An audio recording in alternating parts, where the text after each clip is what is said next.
जी अस्सलाम वालेकुम। कैफेट आज के लेक्चर का आगाज़ करते हैं। लेक्चर में 24। आज जो चैप्टर हम स्टार्ट करने जा रहे हैं वो चैप्टर है हमारा चैप्टर 6, ठीक है, प्लानिंग ऑफ एन ऑडिट। इसमें आज हम स्टडी करेंगे कि ऑडिटर प्लानिंग में कौन कौन सी एक्टिविटीज़ परफॉर्म करता है। ठीक है, सबसे पहले तो आपको थोड़ा सा मैं ओवरव्यू दे दूँ स्टार्ट से लेके अब तक हमने ऑडिट में क्या कुछ किया है। और ख़ास तौर पे वो स्टूडेंट्स कुछ पूछते हैं कि सर बताइए कौन से वाला टॉपिक रिप्रोडक्शन वाला है और कौन से वाला केस स्टडी के पॉइंट ऑफ व्यू से है। मैं तो वो भी आपके साथ शेयर करना चाह रहा हूँ। सबसे पहले हमने चैप्टर 1 स्टडी किया, बेसिक्स ऑफ ऑडिटिंग। उस चैप्टर में हमने स्टडी किए। केस स्टडी के पॉइंट ऑफ व्यू से अहम नहीं है, रिप्रोडक्शन के क्वेश्चन उसमें नॉर्मल टेस्ट होते हैं। डन। फिर उसके बाद हमने ऑडिट का प्रोबेबली सबसे अहम चैप्टर कवर किया, चैप्टर 2 ऑडिट रिपोर्ट। उसमें से केस स्टडी वाले क्वेश्चन ही टेस्ट होते हैं। कभी कभार कोई रिप्रोडक्शन का क्वेश्चन जैसे कोई डेफिनेशन पूछ लेता है, फॉर एग्जांपल उसने परवेसिव की डेफिनेशन पूछ ली या सर्कमस्टेंसेस पूछ ली एमसीक्यू मैटर की। कभी कभार रिप्रोडक्शन का क्वेश्चन, लेकिन ज़्यादातर केस स्टडी पर। और केस स्टडी हर एग्ज़ाम में, दुनिया के ऑडिट के हर पेपर में ये टॉपिक लाजमी टेस्ट होता है, लाजमी टेस्ट होता है।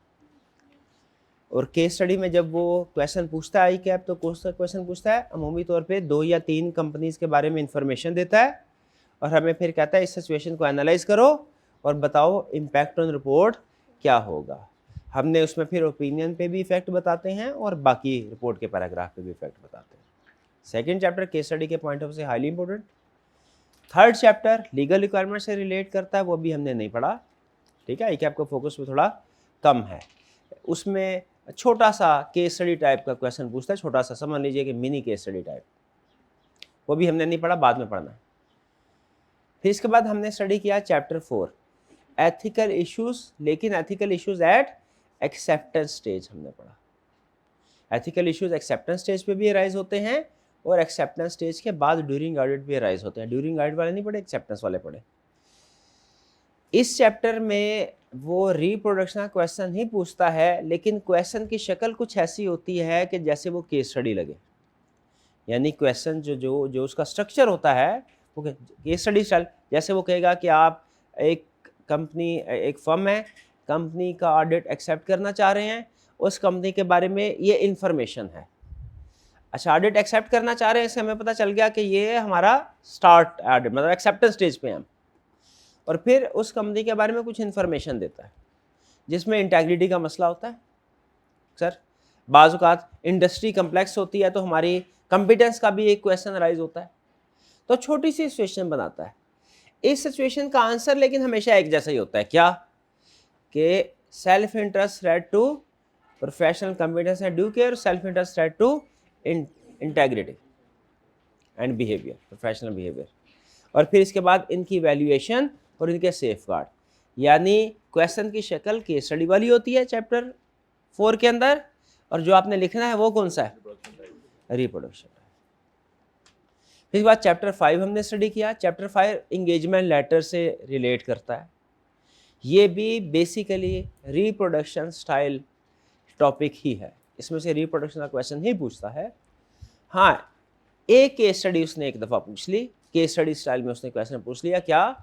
उसने एक कंपनी के बारे में इंफॉर्मेशन दी और हमें कहा कि इस इंफॉर्मेशन में से बताइए इंगेजमेंट लेटर में कौन कौन सी चीज़ इंक्लूड करेंगे। जैसे उसने उस क्वेश्चन के अंदर रिवैल्यूएशन का जिक्र किया था, तो हमने कहा कि हम इंगेजमेंट लेटर के अंदर एक्सपर्ट की इन्वॉल्वमेंट को ज़रूर डिस्कस करेंगे। ठीक है, ये छोटा सा केस स्टडी का स्टाइल उसने एक दफ़ा बनाया है। अमूमी तौर पे इसमें से भी रिप्रोडक्शन का क्वेश्चन टेस्ट करता है। अगर वो केस स्टडी टेस्ट कर सकता है तो किस तरह की केस स्टडी टेस्ट कर सकता है? कि वो आपको इन्फॉर्मेशन देके बताएगा इसमें से कौन सी इन्फॉर्मेशन या मैटर ऐसा है जो कि एंगेजमेंट लेटर में आपको इंक्लूड करना चाहिए। डन। यहाँ तक रुक के आगे चलने से पहले मैं आपसे पूछना चाहता हूँ, अभी तक हमने ऑडिट में जितने भी टॉपिक्स पढ़े हैं, स्टेप बाय स्टेप कंसेप्ट हमारे बिल्ड हो रहे हैं। रिप्रोडक्शन के क्वेश्चन साथ साथ आप याद कर रहे होंगे, कर रहे हैं ना साथ साथ याद? कितने स्टूडेंट साथ साथ याद कर रहे हैं? शाबाश। लेकिन असल सवाल मेरा यह है कि अभी तक के ऑडिट में आपने केस स्टडी के पॉइंट ऑफ व्यू से सबसे अहम चैप्टर कौन सा पढ़ा है? चैप्टर 2। क्या हमने क्लास में उसके पास पेपर की प्रैक्टिस की? क्या आप समझते हैं कि वो प्रैक्टिस सफिशिएंट थी और उस प्रैक्टिस के बाद आप इस काबिल हैं कि एग्जाम का क्वेश्चन अटेम्प्ट कर सकें? अच्छा, उसके बाद आपको याद है मैंने आपको कहा था अब आपने ऑटो पायलट मोड पे काम करना। ऑटो पायलट मोड का मतलब क्या है कि मेरे असाइनमेंट देने का इंतजार नहीं करना, आपने खुद से हर रोज कम से कम एक क्वेश्चन, बड़ा हो तो एक क्वेश्चन और छोटे हो तो चाहे 2 क्वेश्चन कर लें। ये बोला था मैंने। कितने स्टूडेंट्स डेली रिपोर्ट की, क्योंकि अभी तक हमने एक ही सबसे बड़ा और सबसे अहम चैप्टर पढ़ा, सबसे अहम भी है किया है। कितने स्टूडेंट्स डेली कम से कम एक क्वेश्चन रिपोर्ट का अटेम्प्ट कर रहे हैं? हाथ उठाइए ज़रा, मैं देखना चाहता हूँ इंशाल्लाह इस दफ़ा पास होने वाले स्टूडेंट कौन कौन से हैं इंशाल्लाह, बताइए। शाबाश शाबाश, मैं ज़रा गौर से देख लूँ, ये बच्चे कम ही होते हैं सीए में। ओके, शाबाश शाबाश शाबाश। और कौन से? हाथ उठाए ना ज़रा फख्र से, हाथ। शाबाश शाबाश शाबाश, बेहतरीन बेहतरीन बेहतरीन, शाबाश शाबाश, ये चीज़ चले। लेकिन अभी भी जो स्टूडेंट अभी नहीं ना कर पाए, अभी भी टाइम हाथ से निकला नहीं है, हाथ से शुरू करते हैं, ठीक है?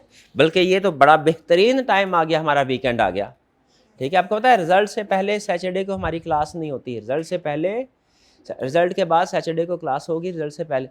तो अभी आपके पास कल का दिन भी है, परसों का दिन भी है। जो स्टूडेंट अभी प्रैक्टिस नहीं कर पाया वो रोज़ के अब डबल कर ले, 2-2 क्वेश्चन कर ले, ठीक है? तो इंशाल्लाह उनकी डेफिशिएंसी भी पूरी हो जाएगी और वो भी पास होने वाले स्टूडेंट्स में इंशाल्लाह शामिल हो जाएंगे। लेकिन याद रखें, हर स्टूडेंट ये नहीं कर पाएगा, हर स्टूडेंट डेली ऑडिट रिपोर्ट की एक केस स्टडी नहीं कर पाएगा, क्योंकि हर स्टूडेंट तो पास नहीं ना होता, कुछ स्टूडेंट से फेल भी तो होना होता है, तो वो किसी वजह से होते हैं, ऐसा ही है। तो जो स्टूडेंट रोज़ रिटर्न असाइनमेंट नहीं करेगा, जो स्टूडेंट रोज़, क्योंकि अभी इस करंट जो ऑनगोइंग टॉपिक है, ये 2-3 दिन के बाद अब अगला टॉपिक भी केस स्टडी वाला आने वाला है, और वो भी कन्फर्म क्वेश्चन आता है रिपोर्ट की तरह, रिस्क असेसमेंट है, कन्फर्म क्वेश्चन आता है। तो बर्डन आपका आहिस्ता आहिस्ता बढ़ेगा, कम नहीं होगा। वो फिर हो सकता है कि रोज़ के 1 नहीं 2 क्वेश्चन हो जाए। तो जो 1 नहीं कर पा रहा, क्या वो 2 कर पाएगा? ये तो बिल्कुल वही बात हो गई कि एक स्टूडेंट जो था उसने 3 पेपर दिए, 1 पास हो गया, 2 फेल। अब आके मशवरा कर रहा है, क्या सर मैं 5 पेपर उठा लूँ अगली दफ़ा? सर वो डेफिशिएंसी पूरी हो जाएगी, मेरा नुकसान हुआ था ना जो, वो पूरा हो जाएगा। तो जो 1 अटेम्प्ट में 3 नहीं पास कर सका, 5 कर ले। लेकिन ये बात उनको बताया ना, गुस्सा कर जाता है स्टूडेंट, कहता है नहीं नहीं सर आपको नहीं पता, मैं सीरियस हो गया हूँ, आप नहीं चाहते मैं जल्दी जल्दी सीखेगा, ऐसे ही है ना बच्चा इस वक्त इमोशन। तो क्या करना है अब आपने? डेली एक क्वेश्चन कम से कम रिपोर्ट का डेली बेसिस पे आपने रूटीन में लाजमी करना है। लेकिन फिर बता दूं, हर स्टूडेंट ये काम नहीं कर पाएगा, हर स्टूडेंट ये असाइनमेंट, क्यों भला? क्योंकि हर स्टूडेंट ने पास ही नहीं होना होता, हर स्टूडेंट ने पास नहीं होना होता। चलिए बहरहाल क्लियर, आगे चले। अच्छा, कल के लेक्चर का एंड हमारा किस जगह पे हुआ था? Recurring, okay. यानी कल के चैप्टर में हमने क्लाइंट, देखें जो प्रीवियस चैप्टर था 1 और 2 में बेसिक कंसेप्ट थे, 4 में हमने क्या किया? डिसाइड किया कि इस क्लाइंट को एक्सेप्ट करना चाहिए कि नहीं। 5 में हमने उसके साथ इंगेजमेंट लेटर साइन कर लिया। 4 में क्या डिसाइड किया था? चैप्टर 4 में एक्सेप्ट करना चाहिए कि नहीं। 4 में से यस आके फिर हम 5 पे पहुंचे, 5 पे हमने क्या किया? इंगेजमेंट लेटर साइन कर लिया। अच्छा, अब इसका मतलब है आज के दिन हम ऑफिशियली ऑडिटर अपॉइंट हो चुके हैं, इंगेजमेंट लेटर साइन कर चुके हैं। अच्छा, अब मुझे बताइए, क्या हमें इंगेजमेंट लेटर साइन कर दिया, क्लाइंट का ईयर एंड है 31 दिसंबर, आज क्या है? अप्रैल 26। क्लाइंट का ईयर एंड है, फर्ज कीजिए 31 दिसंबर 2026, आज है अप्रैल 18-20 जो भी डेट है, 20 अप्रैल 2026। क्लाइंट का ईयर एंड क्या है? 31 दिसंबर 2026। सवाल मेरा ये है, क्या मैं सारा साल इंतज़ार करूं क्लाइंट का ईयर एंड ख़त्म हो जाए? अपॉइंटमेंट तो मेरी हो चुकी है, क्या मैं सारा साल इंतज़ार करूं क्लाइंट का ईयर एंड ख़त्म हो तो फिर मैं ऑडिट शुरू करूं? क्योंकि फाइनेंशियल स्टेटमेंट्स तब भी बननी है।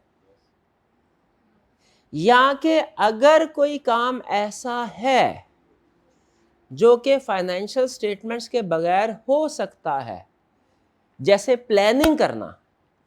एक्चुअली काम तो जब करेंगे सब करेंगे, प्लानिंग क्या पहले की जा सकती है कि प्लानिंग भी बाद में करें? यस। तो इसका मतलब ये हुआ, सिखाना क्या चाह रहा हूं कि हालांकि ऑडिटर ईयर एंड से पहले अपॉइंट हो जाता है, ईयर एंड से पहले अपॉइंट हो जाता है। जिस कंपनी का ईयर एंड 31 दिसंबर हो, कंपनी लॉ में पढ़ा होगा 120 दिन के अंदर अंदर उसकी वो एजीएम कंडक्ट करवा के फाइनेंशियल स्टेटमेंट सेंड करनी होती है। तो ये आजकल 120 दिन तकरीबन होने वाले, समझे हो ही गए तकरीबन, ठीक है, लगभग। तो आजकल में कंपनीज की धड़ाधड़ वो एजीएम हो रही होंगी, धड़ाधड़ हो रही होंगी, ठीक है, जिनका ईयर एंड 31 दिसंबर है, और उस एजीएम के अंदर ऑडिटर भी अपॉइंट हो रहा होगा। और जो आज के दिन में ऑडिटर पॉइंट हुआ है, बताइए जो 2025 साल गुजर गया है उसका ऑडिटर पॉइंट होता है कि 2026 का, यानी अमूमी तौर पे ऑडिटर की अपॉइंटमेंट ईयर एंड के बाद नहीं, ईयर एंड से पहले होती है। रेयर केस होगा कि कोई ईयर एंड के बाद भी हो जाती है, लेकिन अमूमी तौर पे पहले होती है। तो अपॉइंटमेंट के बाद हमें ईयर एंड का इंतजार करना चाहिए कि उससे पहले कुछ हमें अगर काम कर सकते हैं तो थोड़ा बहुत काम करते रहना चाहिए, ठीक है। जैसे कुछ स्टूडेंट कहते हैं सर रिजल्ट आएगा फिर पढ़ेंगे, कुछ कहते हैं नहीं पहले पढ़ लेते हैं बाद में फ़ायदा होगा, ज़रा बर्डन कम हो जाएगा। दोनों ठीक है, तैयारी पढ़ना चाहिए, जब पहले पढ़ने वाले ज़रा ज़्यादा फ़ायदा। तो हम अपॉइंट हो गए, अब हमने क्या करना है, प्लानिंग करनी है। प्रीवियस लेक्चर चैप्टर में हमने क्या एंगेजमेंट लेटर साइन कर लिया, एंगेजमेंट लेटर साइन करने के बाद हम ऑडिटर अपॉइंट हो गए। अब हमने क्या करना है, प्लानिंग करनी है। परफॉर्मेंस बाद में होगी। हम अपने ऑडिट को 3 बड़ी स्टेजेस में डिवाइड करते हैं एक्सेप्ट होने के बाद। एक होती है एक्सेप्टेंस स्टेज, वो अलग है। जब हम ऑडिटर अपॉइंट हो जाते हैं तो अपने ऑडिट को 3 बड़े हिस्सों में डिवाइड करते हैं, planning stage, performance stage, reporting stage. और ये इसी तरतीब से स्टेजेस होती हैं, planning stage, performance stage, reporting stage. तो मुझे बताइए, एंगेजमेंट लेटर साइन हो गया, क्या अब हमें प्लानिंग करनी चाहिए कि भाई आंखें बंद करके जाएंगे, जब ईयर एंड के करीब क्लाइंट पे जाएंगे वहाँ पे जो भी हालात आएंगे उसके मुताबिक हम प्रोसीजर परफॉर्म करना शुरू होंगे, जो होगा देखा जाएगा? क्या इस अप्रोच के साथ चलना चाहिए कि हमें पहले प्लानिंग करनी चाहिए? प्लानिंग करनी चाहिए। ये चैप्टर आपको यही चीज़ सिखाता है।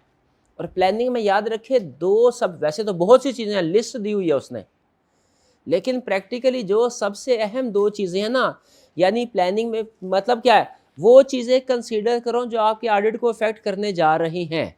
प्लानिंग के अंदर जो सबसे बड़े डिसीजन होते हैं वो होते हैं रिस्क और मटीरियलिटी। प्लानिंग के अंदर 2 सबसे बड़े डिसीजन क्या करते हैं हम, रिस्क और मटीरियल। रिस्क डिसाइड करते हैं, रिस्क आइडेंटिफाई करते हैं, और मटीरियलिटी। रिस्क का मतलब क्या है, ये देखना कि फाइनेंशियल स्टेटमेंट्स के किस एरिया में मिस स्टेटमेंट का चांस ज़्यादा है। प्लानिंग स्टेज पे ये करते हैं हम। और क्या करते हैं, मटीरियलिटी, कि हमारे इस ऑडिट में मटीरियलिटी लेवल क्या होगा। क्योंकि रिस्क और मटीरियलिटी के बारे में कहा जाता है ये ड्राइविंग फोर्स हैं ऑडिट की। कौन सी फोर्सेस हैं, ड्राइविंग फोर्स। ये ऑडिट को ड्राइव करते हैं। उधर जिधर जिधर रिस्क उधर उधर ऑडिटर, जिधर जिधर मटीरियल आइटम्स, मटीरियल का मतलब बड़ी आइटम सिग्निफिकेंट, उधर उधर ऑडिटर।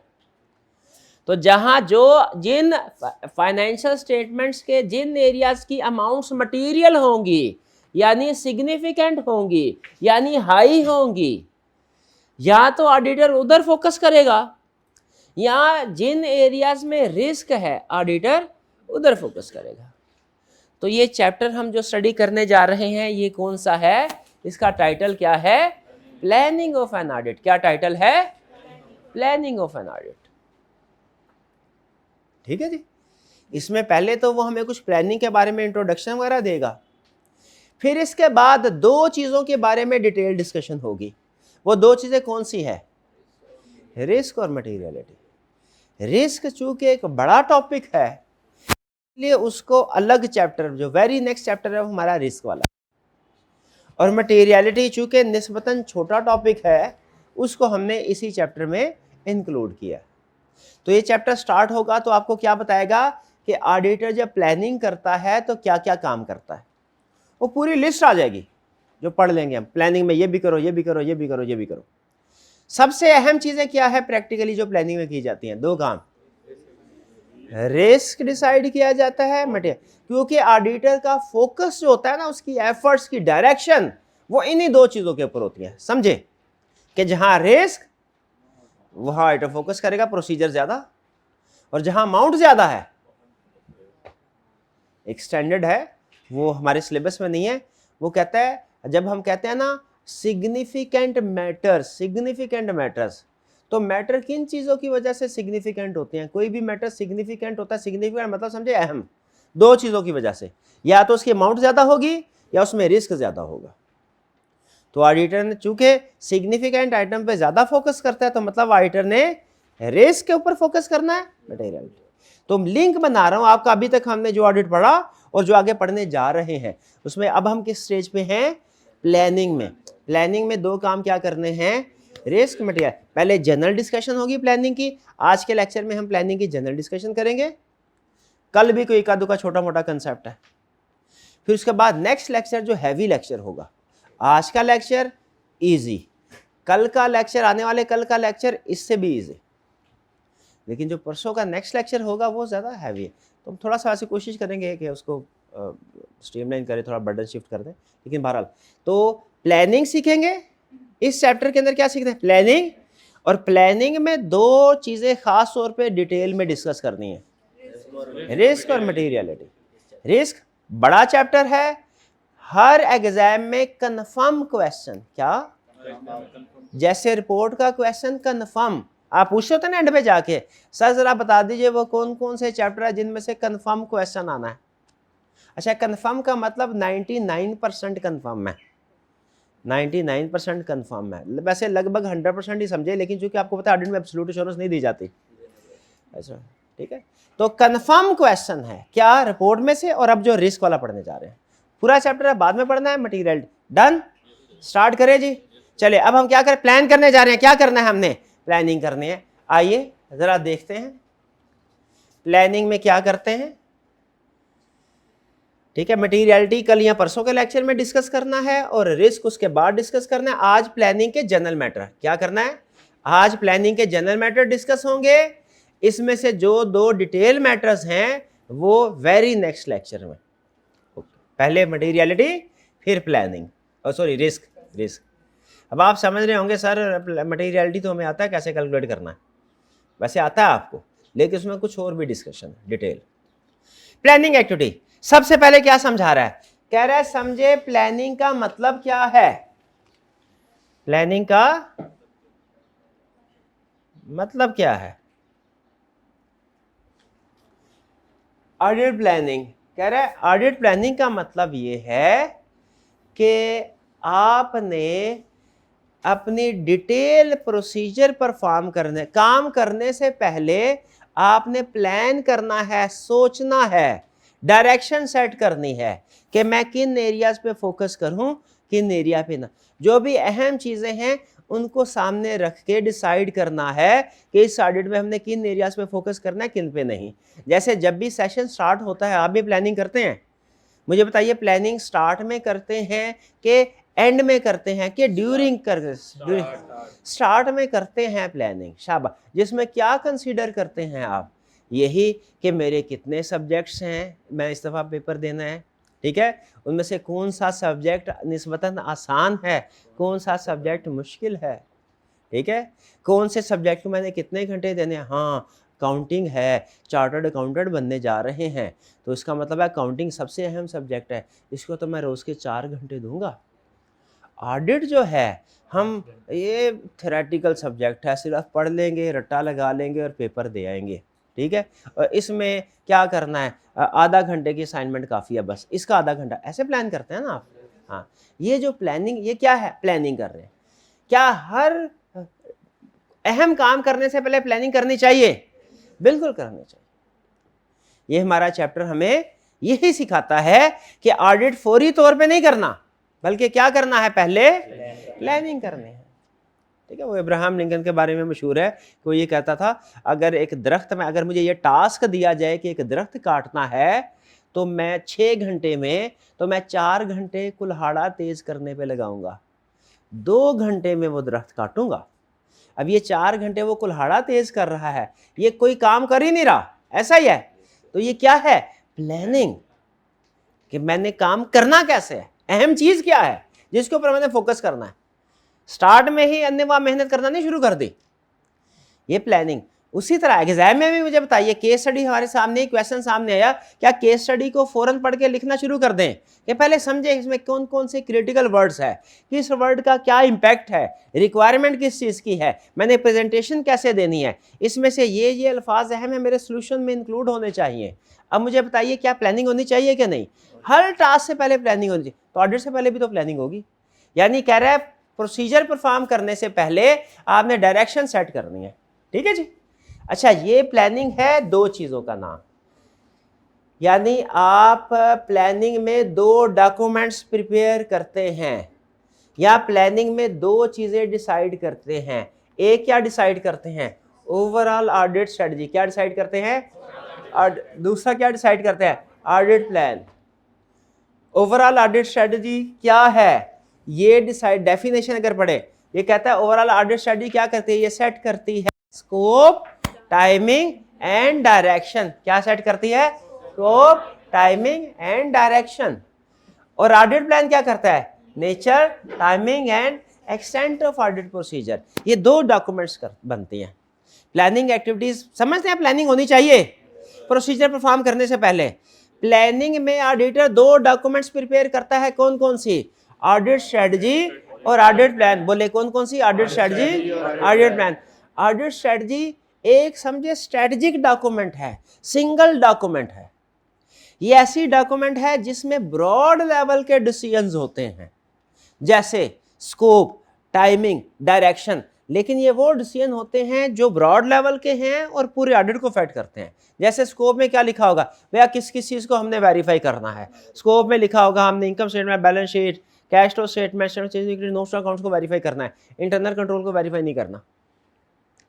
ठीक है, ये है स्कोप। बाज़ औक़ात ऑडिट का स्कोप कम भी होता है, बाज़ औक़ात ऑडिट का स्कोप ज़्यादा भी होता है, लेकिन कैफ में इतने स्कोप में शामिल है। जनरल ऑडिट में, स्टैट्यूटरी ऑडिट में ये स्कोप होता है। टाइमिंग का मतलब क्या है? टाइमिंग का मतलब ये है कि क्या हमें डेडलाइन क्या है, हमें ऑडिट रिपोर्ट कब देनी है। डेडलाइन क्या है? ऑडिट रिपोर्ट का। अब मुझे बताइए, ये जो डिसीजन है ऑडिट रिपोर्ट किस दिन दे, डेडलाइन क्या है ऑडिट की, क्या ये सिर्फ एक एरिया को अफेक्ट करेगा? नहीं, ये क्या करेगा? ये पूरे ऑडिट को अफेक्ट करेगा। तो ये पहला डिफरेंस समझे। स्ट्रेटजी में वो मैटर्स लिखे जाते हैं जो ओवरऑल ब्रॉड नेचर के पूरे ऑडिट को अफेक्ट करते हैं। ऑडिट प्लान में वो मैटर्स लिखे जाते हैं जो इंडिविजुअल एरियाज को अफेक्ट करते हैं। ऑडिट स्ट्रेटजी पूरे ऑडिट में एक डॉक्यूमेंट होगी, ऑडिट प्लान हर एरिया का अलग अलग होगा। ऑडिट प्लान में डिटेल प्रोसीजर लिखे जाते हैं, किस एरिया में हमने क्या प्रोसीजर परफॉर्म करने हैं। ठीक है, तो ऑडिट स्ट्रेटजी क्या है? Scope, timing and direction of audit. Direction of audit का मतलब क्या है? डायरेक्शन ऑफ ऑडिट का मतलब है किन एरियाज पे फोकस करना है, किन एरियाज पे फोकस नहीं करना। जैसे जिन एरियाज में रिस्क हाई है उनमें हमें फोकस करना चाहिए, जिन एरियाज की अमाउंट हाई है उन पे फोकस करना चाहिए। डायरेक्शन, हमारी एफर्ट्स की डायरेक्शन क्या होनी चाहिए? हमारी एफर्ट्स की डायरेक्शन क्या होने? हमारी एफर्ट्स की डायरेक्शन होनी चाहिए रिस्क, मटीरियलिटी। तो ऑडिट स्ट्रेटजी और ऑडिट प्लान में फर्क समझ आया? मुझे बताइए, ब्रॉड डॉक्यूमेंट कौन सी है? स्ट्रेटजी। और डिटेल्ड डॉक्यूमेंट कौन सी है? Audit plan. ऑडिट स्ट्रेटजी पूरे ऑडिट में एक ही डॉक्यूमेंट है, जिसके आप 5, 7, 8, 10 सफ़े होंगे, जिसमें ओवरऑल नेचर के प्रोसीजर, ब्रॉड लेवल के डिसीजंस लिखे जाते हैं। और जो ऑडिट प्लान है वो बहुत से है, हर एरिया का अलग ऑडिट प्लान होता है। सेल्स का अलग ऑडिट प्लान होगा, उसे ऑडिट प्रोग्राम भी कहते हैं। परचेजेस का अलग होगा, इन्वेंट्री का अलग होगा, डेटर्स का अलग और क्रेडिटर्स का अलग। भाई बात समझ रहे हैं? प्लान का मतलब क्या है? अभी प्रोसीजर कोई भी परफॉर्म नहीं कर रहे, एक्चुअली भागदौड़ नहीं कर रहे, अभी सिर्फ प्लान कर रहे हैं क्या करना है, कैसे करना है। क्या अभी सिर्फ ये है प्लानिंग। प्लानिंग एक्टिविटी के अंदर 2 डॉक्यूमेंट्स प्रिपेयर करते हैं, कौन कौन सी? Audit strategy, audit plan. Audit strategy एक डॉक्यूमेंट, सिंगल ब्रॉड लेवल के डिसीजन, और ये पहले बनती है, ऑडिट प्लान इसके बाद बनता है। क्योंकि ज़रा ऑडिट स्ट्रेटजी में लिखा होगा कि रेवेन्यू रिस्की एरिया है, तो क्या इस स्ट्रेटजिक ऑडिट स्ट्रेटजी में जो लाइन लिखी हुई है कि रिस्की एरियाज इंक्लूड रेवेन्यू, इसका ऑडिट प्लान पे कोई फर्क पड़ेगा? हाँ, रेवेन्यू का जो ऑडिट प्लान होगा उसमें स्टैंडर्ड प्रोसीजर से ज्यादा प्रोसीजर लिखे गए होंगे, क्योंकि रिस्क ज्यादा है। क्लियर?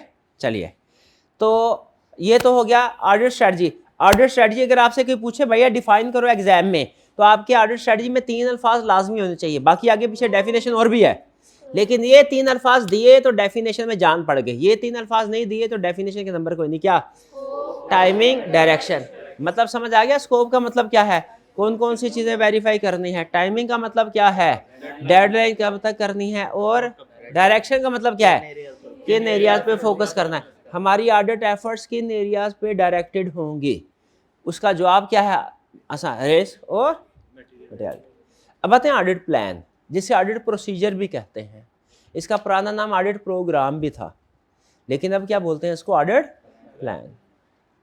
ऑडिट प्लान में क्या होता है? ऑडिट प्लान याद रखिए, इसमें लिखा होता है हर एरिया पे आपने क्या प्रोसीजर परफॉर्म करने हैं। एक ऑडिट में कितने ऑडिट प्लान होते हैं? जितने एरिया उतने ही ऑडिट प्लान। सिंपल रूल, एक ऑडिट में कितने ऑडिट प्लान होंगे? उतने ही ऑडिट प्लान। हर एरिया का अलग अलग ऑडिट प्लान होगा। हाँ, कुछ एरियाज का ऑडिट प्लान जरा बड़ा होगा, कुछ का कम होगा, कुछ का 5 सफ़ों में निमट जाता है, कुछ का 200 सफ़े लग जाते हैं, तो डिपेंड करता है रिस्क पे, मटेरियलिटी पे। तो ऑडिट प्लान क्या है? वो प्रोसीजर जो आपने किसी भी एरिया में परफॉर्म करने हैं।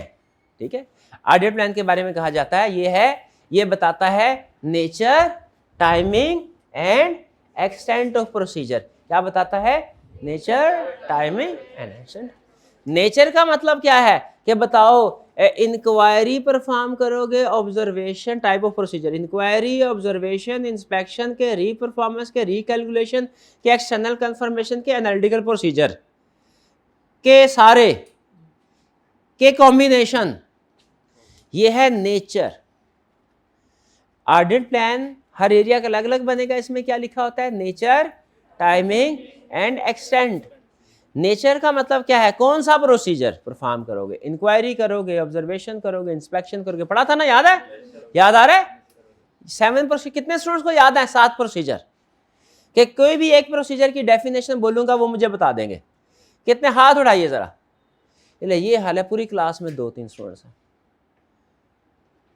वैसे तो क्लास कम ही है स्मार्ट लॉकडाउन का, लेकिन फिर भी बाकी जो घर बैठे उनका भी लगभग यही हाल होना है। वो क्यों नहीं याद करते? क्यों बहन, क्यों नहीं याद किया आपने? क्या आपने चार्टर्ड अकाउंटेंट नहीं बनना? बनना है कि नहीं बनना, मुझे ये बताइए। बनना है तो उसके लिए कैसे बनेंगे? वो कैसे बनेंगे हम चार्टर्ड अकाउंटेंट? मेहनत करके, असाइनमेंट करके। है मेरा भाई चार्टर्ड अकाउंटेंट बनना चाहता है? कैसे बनता है चार्टर्ड अकाउंटेंट? मेहनत करके। ठीक है, तो क्यों नहीं मेहनत कर रहे? असाइनमेंट क्यों नहीं कर रहे? आप अपना भला नहीं सोच रहे तो कंपनी सोचेगी, कंपनी कहेगी ये मेरा भला सोचेगा। है नहीं सोच सकते ना आप। जो अपने साथ सिंसियर नहीं है वो जिस इदारे के साथ जुड़ेगा उसके साथ भी सिंसियर नहीं ना हो सकता। तो आप अपनी असाइनमेंट नहीं करते तो जो कंपनी आपको असाइनमेंट देगी, जो डेडलाइन देगी, उसको मीट करेंगे? नहीं करेंगे, नहीं कर सकते। वो एक जगह पे कोर्स मैं ले रहा था तो उसमें उस बंदे ने बड़ी अच्छी लाइन बोली। उसने बोला, how you do one thing is how you do everything. आप जिस तरीके से एक काम करते हैं हर काम भी उसी तरीके। आदत होती है ना, तो जो अपनी असाइनमेंट नहीं करता वो कंपनी की असाइनमेंट भी नहीं कर सकते। वैसे तो अगर असाइनमेंट नहीं करेंगे तो वो नौबत ही नहीं आएगी कि उधर कंपनी में जाने के। लेकिन अगर आ भी गई, अल्लाह करे आ जाए, दुआ तो है, लेकिन जाहिर असूल है कुछ दुनिया के, पढ़ने वाला ना पढ़ने वाला एक बराबर नहीं होते। पता नहीं क्यों नहीं याद करे, बाहर आपकी मर्जी। तो ये वो प्रोसीजर हमने पढ़ लिया है, nature, timing and extent of audit procedure. में नेचर से क्या याद है? एक एक लफ्ज का अलग अलग मीनिंग बता रहा हूं, किताब में नहीं लिखा हुआ, बताना जरूरी भी नहीं है, लेकिन फिर भी नेचर क्या है, कौन सा प्रोसीजर। एक्सटेंट का मतलब क्या है, कितना प्रोसीजर, कितना प्रोसीजर। जैसे कंफर्मेशन लेटर सेंड करनी है, ये क्या है, नेचर। अच्छा 100 डेटर्स हैं, कितने डेटर्स को, 25 को, ये क्या है, एक्सटेंट। रिस्क ज्यादा होगा तो डेटर्स की तादाद क्या बढ़ जाएगी, कितनी हो जाएगी, 50, 60, 70, जितनी भी आप ना सब समझते हैं। एक्सटेंट का मतलब यह है कितना काम, नेचर का मतलब क्या, कौन सा काम, एक्सटेंट का मतलब क्या है, कितना काम। टाइमिंग का मतलब क्या है, कब कब। अच्छा ये टाइमिंग का मतलब हो रहा है, और जो स्ट्रेटजी में टाइमिंग थी उसका मतलब हो रहा है, स्ट्रेटजी में थी डेडलाइन, ये टाइमिंग का मतलब है ऑडिट प्लान में कि प्रोसीजर ईयर एंड से पहले परफॉर्म करने हैं कि ईयर एंड के बाद। क्या मतलब है, प्रोसीजर ईयर एंड से पहले परफॉर्म करने हैं कि ईयर एंड के बाद। आप चाहें तो सारे के सारे प्रोसीजर ईयर एंड के बाद भी परफॉर्म कर सकते हैं, उसे बोलते हैं फाइनल ऑडिट। आप चाहें तो कुछ प्रोसीजर ईयर एंड से पहले भी परफॉर्म कर सकते हैं, उसे कहते हैं इंटरिम ऑडिट। तो क्या हुआ, ऑडिट प्लान में क्या चीजें डिसाइड करनी है, ऑडिट प्लान में क्या चीजें होती है, nature, timing and extent of procedures to be performed. Nature, timing and extent of, यानी इन शॉर्ट ऑडिट प्लान में क्या होता है, प्रोसीजर लिखे होते हैं, ठीक है। ऑडिट प्लान में क्या लिखा होता है, किसी भी एरिया में क्या प्रोसीजर परफॉर्म करने हैं उनके बारे में लिखा होता है, उन प्रोसीजर की नेचर लिखी होगी, उन प्रोसीजर की टाइमिंग लिखी होगी, उन प्रोसीजर एक्सटेंट लिखी होगी। तो अगर आपसे वन वर्ड आंसर के पूछे भैया बताओ स्ट्रेटजी में और प्लान में फ़र्क क्या है, आपने क्या कहना है, स्ट्रेटजी ओवरऑल डॉक्यूमेंट है, इस पे स्ट्रेटजिक नेचर के डिसीजंस या इंफॉर्मेशन लिखी होती है, जैसे रिस्क, जैसे मटेरियलिटी। और ऑडिट प्लान क्या है, ऑडिट प्लान हर एरिया में जो प्रोसीजर परफॉर्म करने हैं वो डिटेल में लिखे होते हैं ऑडिट प्लान में। और audit plan depends on strategy. Strategy में कहीं पे रिस्क ज़्यादा है तो उसका ऑडिट प्लान बड़ा होगा, स्ट्रेटजी में लिखा है किसी एरिया में रिस्क कम है तो उसका ऑडिट प्लान भी कम होगा। तो ऑडिट प्लान क्या हुआ, प्रोसीजर टू बी। भाई समझ आया आपको कुछ स्ट्रेटजी और प्लान में फ़र्क। अच्छा चलिए मुझे बताइए, इनमें से अगर समझ आ गया है तो फिर मुझे बताइए इनमें से कौन सी डॉक्यूमेंट है जो team member, junior team member के साथ शेयर की जाती है, और कौन सी डॉक्यूमेंट्स है जो सिर्फ सीनियर टीम मेंबर के लिए है। हाँ जी शाबाश, स्ट्रेटजी सिर्फ सीनियर्स के लिए है और ऑडिट प्लान जूनियर्स के लिए है, क्योंकि ऑडिट प्लान में वो चीज़ें हैं जो काम करना है, और काम किसने करना होता है मुझे बताइए, सीनियर ने कि जूनियर ने। तो पूरी दुनिया का रूल है कि काम किसने करना है, जूनियर ने। सीनियर ने रिव्यू करना होता है कि काम ठीक किया या नहीं किया। भाई ये बात समझ आ गई।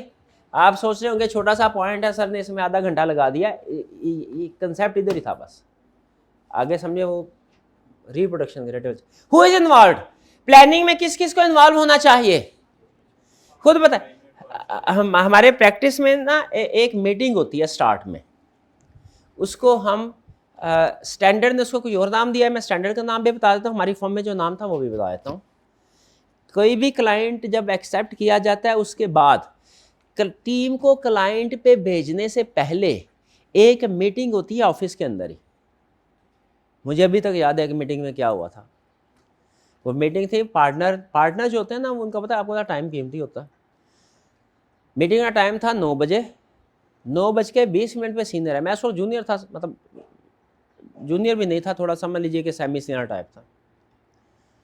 तो यहाँ बताए तो मैं सीनियर था, हमारे असिस्टेंट मैनेजर जो थे वो लेट आए, तो पार्टनर ने आते ही कह दिया एक बात की, उन्होंने कहा ये इंगेजमेंट टाइम पे ख़त्म नहीं होगी, इस इंगेजमेंट की डेडलाइन मेड। अब मैं हैरान कि भैया अभी तो ऑडिट शुरू भी नहीं हुआ, अभी तो ऑडिट शुरू भी नहीं हुआ, पहला दिन नहीं, अभी तो हम ऑफिस में पहली मीटिंग है, और पार्टनर ने कह दिया टाइम पे ख़त्म नहीं होगी, और वाकई ही वो इंगेजमेंट टाइम पे ख़त्म नहीं हुई। मुझे बताइए पार्टनर ने ये कैसे रिस्क आइडेंटिफाई कर लिया। मैनेजर लेट आया था उस मीटिंग में, मैनेजर लेट आया था, पार्टनर ने कहा जो इस मीटिंग में लेट आ गया है तो बाकी ऑडिट में भी लेट ही होंगे, तो उस टाइम में भी लेट। इसको बोलते हैं रिस्क असेसमेंट। इस स्किल को क्या बोलते हैं, रिस्क असेसमेंट, कि गिवन इंफॉर्मेशन से अंदाज़ा लगाना क्या गलत होने वाला है, इसको क्या बोलते हैं, रिस्क असेसमेंट क्या होता है? गिवन इंफॉर्मेशन से अंदाजा लगाना कि क्या गलत होने वाला है। ठीक है, ये स्किल आपने सीखनी है। तो उस मीटिंग, वो इनिशियल में, उसमें सारी टीम आपस में बैठती है और फिर डिस्कशन होते हैं मैटर्स कि इसमें किस एरिया पे फोकस करना है, इस क्लाइंट में क्या प्रॉब्लम है। पार्टनर भी बताता है कि जी मैंने इस तरह के क्लाइंट पहले भी किए हुए हैं, उनमें नॉर्मली इन एरियाज में प्रॉब्लम आती है। ठीक है, इन एरियाज को फोकस कीजिएगा, ये चीज़ें। इसको स्टैंडर्ड नाम देता है डिस्कशन अमंग इंगेजमेंट टीम। क्या नाम देता है? Discussion among engagement. हमारी फर्म में इसका नाम होता था किक ऑफ मीटिंग। हम कहते होते पार्टनर यहाँ पे किक लगाएगा, किक ऑफ करेगा हमें, और हम जाके उड़ के क्लाइंट पे पहुंच जाएंगे 2-2.5 महीने उधर जिंदगी गुजारने हैं। किक ऑफ मीटिंग भी समझ गए? तो वो कह रहा है प्लानिंग जो एक्टिविटीज होंगी, इसमें क्या होता है? बेसिकली प्लानिंग हो रही है। ये जो डिस्कशन एंगेजमेंट टीम में क्या हो रहा है? प्लानिंग। किक ऑफ मीटिंग में क्या हो रहा है? प्लानिंग। इस प्लानिंग में कौन से लोग शामिल है? कहता है एंगेजमेंट पार्टनर लाजमी हो, उसके बाद की ऑडिट टीम मेंबर यानी सीनियर लोग, मैनेजर लाजमी हो, सीनियर टीम का लाजमी हो, लेकिन हर टीम मेंबर का होना जरूरी नहीं है। जूनियर्स का इस मीटिंग में होना जरूरी नहीं है, क्योंकि इसमें प्लानिंग डिस्कस हो रही होगी। जूनियर उधर पूछेगा सर ये रिस्क क्या होता है, सर ये मटीरियलिटी क्या होती है। ठीक है, जूनियर है ना, कुछ भी पूछ सकता है। तो इसीलिए प्लानिंग के मैटर जिस मीटिंग में डिसाइड होंगे, उस मीटिंग में किस किस का मौजूद होना जरूरी है? पार्टनर का और की टीम मेंबर। अमूमी तौर पे क्लाइंट के लोग इसमें शामिल नहीं किए जाते, क्योंकि इसमें हमने अपनी इंटरनल, हमने ये देखना ऑडिट कैसे करना है। वो क्लाइंट उधर बैठा होगा, उससे सारी हमारी कार्रवाई पता चल जाएगी क्या करने जा रहे हैं। तो इसमें क्लाइंट की मैनेजमेंट शामिल नहीं होती। डन जी। फिर उसके बाद वाई प्लानिंग इज इंपॉर्टेंट। ये तो हमारा रिप्रोडक्शन का ये तो ऐसा है, जब पढ़ते जाए समझ आती जाएगी। क्या प्लानिंग क्यों अहम है? भैया प्लानिंग इसलिए अहम है, हमारे ऑडिट की एफिशिएंसी और इफेक्टिवनेस इंप्रूव हो जाएगी। तो बोले क्या प्लानिंग से एफिशिएंसी इफेक्टिवनेस इंप्रूव होती है? इससे क्या होगा? हमारे जो प्रॉब्लम्स है वो जल्दी आइडेंटिफाई हो जाएंगे। जो हाई रिस्क एरियाज होंगे उन पे हम फोकस करेंगे। जाहिर है पार्टनर अपना तजर्बा बताएगा तो प्रॉब्लम जल्दी सामने आ जाएंगे। ठीक है, रिस्क एरिया के ऊपर हम फोकस कर सकेंगे। हम प्लान करेंगे कि हमने टीम में किन किन लोगों को रखना है। अच्छा, ऐसा है कि इस एरिया के अंदर पार्टनर ने बोला भैया यहाँ पे फिक्स एसेट्स, क्लाइंट ने रीवैल्यूएशन मॉडल अडॉप्ट किया हुआ यहाँ पे, तो यहाँ पे जो फिक्स एसेट वाला एरिया है उसमें रिस्क हाई है। तो भैया इसका करना क्या पड़ेगा? आपको किसी एक्सपर्ट को साथ लेके जाना पड़ेगा। तो टीम की सिलेक्शन भी होती है यहाँ पे। या पार्टनर कहेगा क्लाइंट के खिलाफ लीगल केसेस चल रहे हैं तो किसी लॉयर की भी जरूरत पड़ेगी।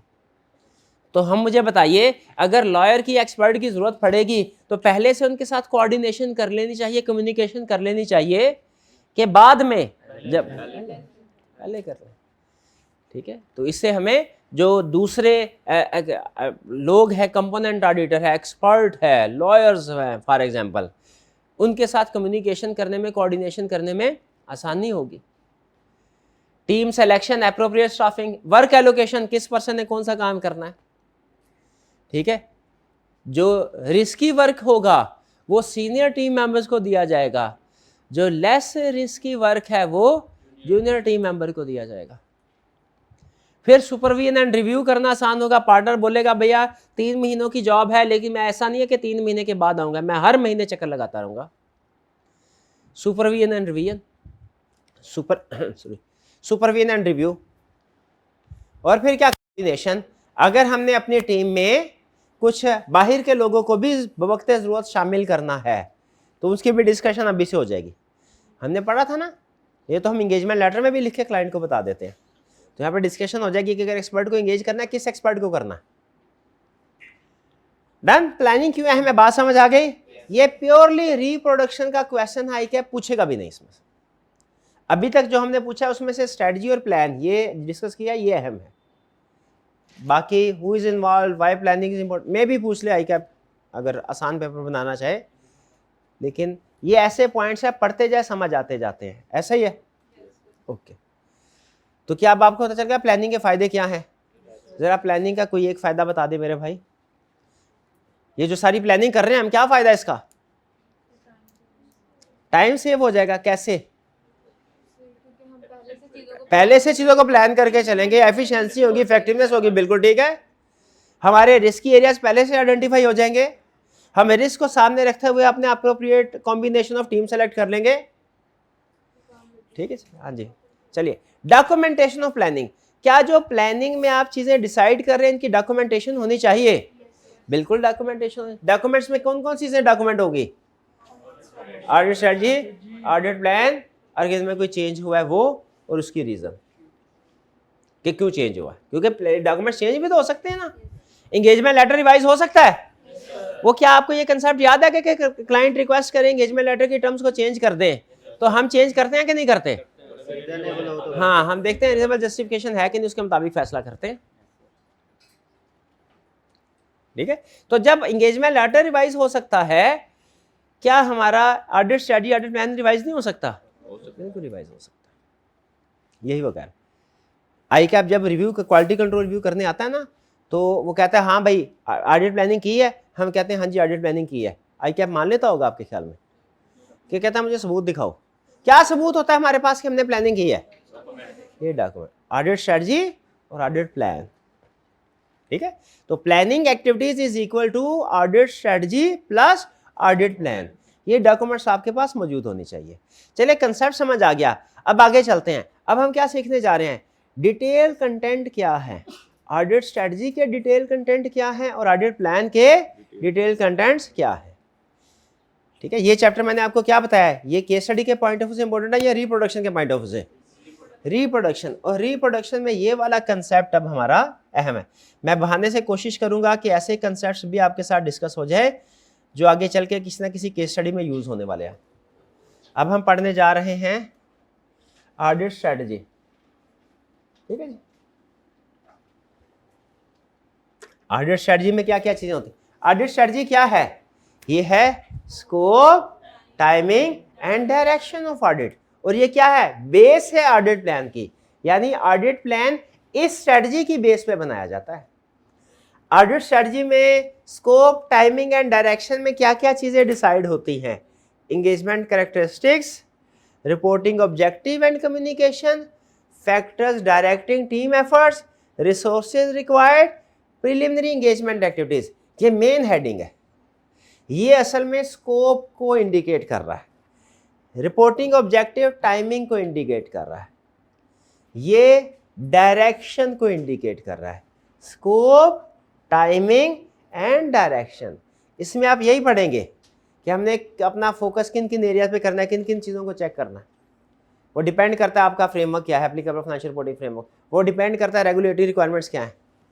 इनमें यही पढ़ेंगे हमारी डेडलाइन क्या है, उस डेडलाइन के मुताबिक हमने अपनी मीटिंग्स वगैरह डिसाइड करनी होती है मैनेजमेंट के साथ या रिव्यू वगैरह। डायरेक्शन में यही पढ़ेंगे कि किन एरियाज़ के ऊपर फोकस करना है। उसमें क्या लिखेगा? रिस्क और मटीरियलिटी की बात करेगा। फिर है रिसोर्सेज रिक्वायर्ड, कि इस इंगेजमेंट में आपको कितने रिसोर्सेज रिक्वायर्ड है, टीम मेंबर्स कितने चाहिए, क्या कोई लैपटॉप वगैरह भी चाहिए। और लास्ट क्या है? Preliminary engagement activities. ये एक एडिशनल कंसेप्ट है। वो कहता है कि अगर आपको इस ऑडिट से पहले कोई एक्टिविटी आपने क्लाइंट के लिए की हो, उसमें से कोई इंफॉर्मेशन आपको मिली हो, उस इंफॉर्मेशन को स्ट्रेटजी में यूज़ कर सकते हैं। जैसे 2-3 साल पहले किसी एक्टिविटी में, किसी प्रायर